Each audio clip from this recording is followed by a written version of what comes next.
করতে পারি নাই। চৌকি, ওই তুষক, যাবতীয় এটা আমার স্পন্সরে গেছে। আপনাদেরকে একটা কথা বলি, ১,২৭,৫০০ টাকা এখানে মোট আমাদের হয়েছে, কিন্তু আমাদের খরচটা গেছে আরো অনেক বেশি।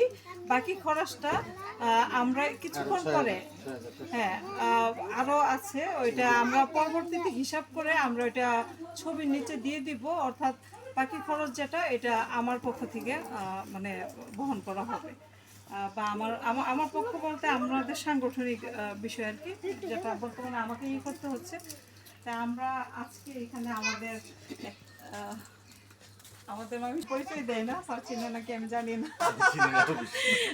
আজকে কিন্তু আপা হচ্ছে আমাদের অনেক প্রিয় মানুষ। আজকে আমার বলতে ইচ্ছা করতেছে, আপা আমার কলেজে 2জন ছাত্র খরচ দেয়, এই বছর পরীক্ষা দিয়েছে, আপার জন্য দোয়া করে। এটা হ্যাঁ, আচ্ছা ঠিক আছে, এটা গোপন রাখার বিষয়, কিন্তু আমি আজকে গোপন রাখতে পারি নাই, আবেগে আর কি। এখন হচ্ছে আমাদের বড় বোন এখানে আছে এবং আমাদের স্যার আছে, ওনারা ডাক্তার দম্পতি।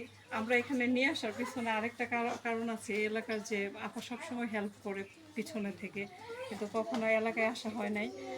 আপাকে দেখাইতে চাচ্ছিলাম যে আসলে এখানে কি ধরনের মানুষের যে স্বাস্থ্যর যে অবস্থা বা সার্বিক আর কি সব কিছু দেখার জন্য দুইটা উদ্দেশ্য ছিল। একটু স্যার একটু। আসসালামু আলাইকুম। আনোয়ারা